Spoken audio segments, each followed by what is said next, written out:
Welcome design students. In this video we're going to make a collection of brightly colored Expo markers. We're going to take a break from doing some more complicated things that we've been doing and do something relatively simple and satisfying at the same time.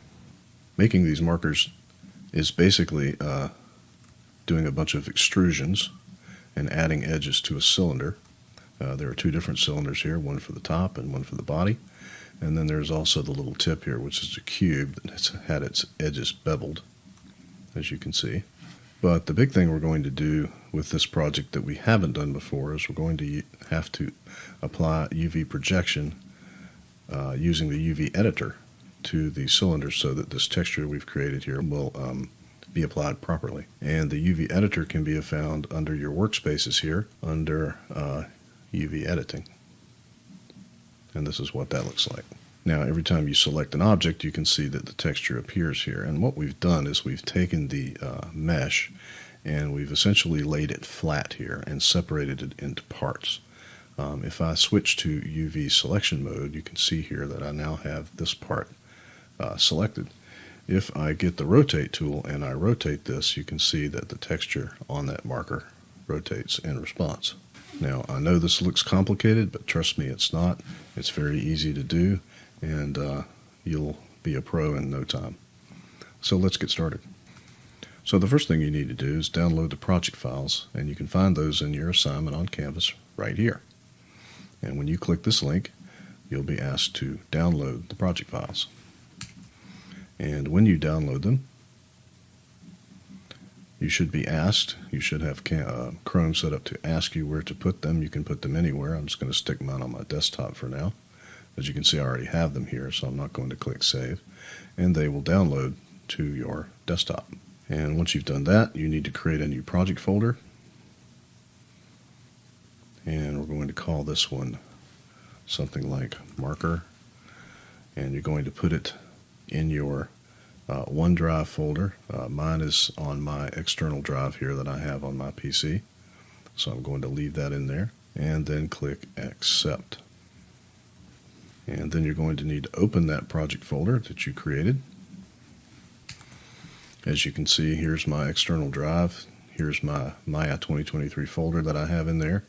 And here is the new folder that I just created. So we're going to open that up. We're going to open up the Source Images folder. And then we're going to open up and expand the marker project files folder and take these two images and drag them into the source images folder of your new project folder.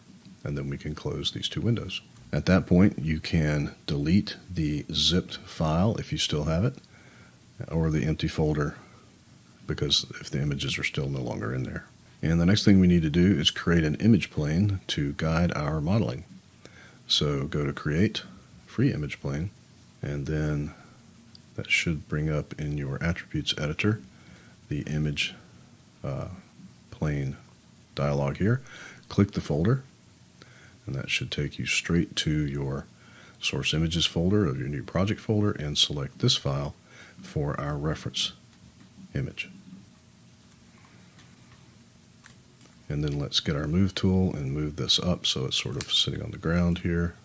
Actually, let's just leave it where it was, because that's where our cylinder is going to appear anyway. And then let's just kind of move it away a little bit. And then we can begin to model. So let's start by creating a cylinder. Go to your poly modeling shelf, grab the cylinder, and then rotate it. I have to turn on snapping. I always forget to do that. That makes it easy to rotate 90 degrees.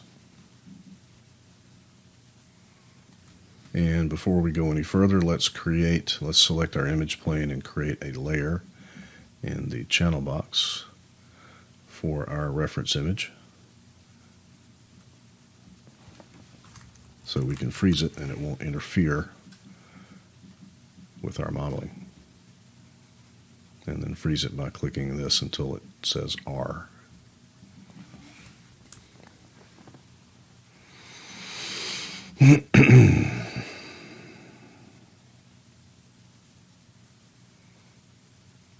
And then let's switch to the front view by pushing our space bar so we can see our image reference. And let's also make sure that we have X-ray turned on for this viewport so we can see through the mesh.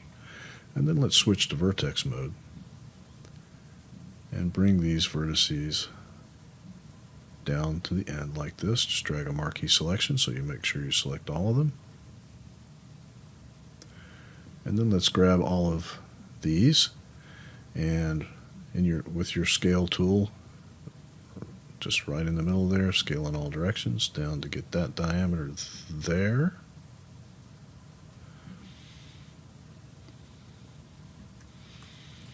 And then scale these down to get this rear diameter here.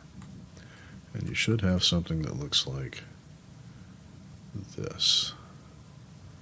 Let's actually scale it out so that we are following this edge here.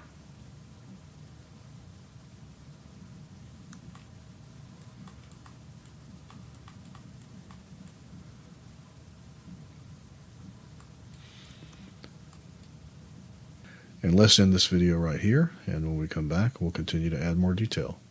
And I'll see you then.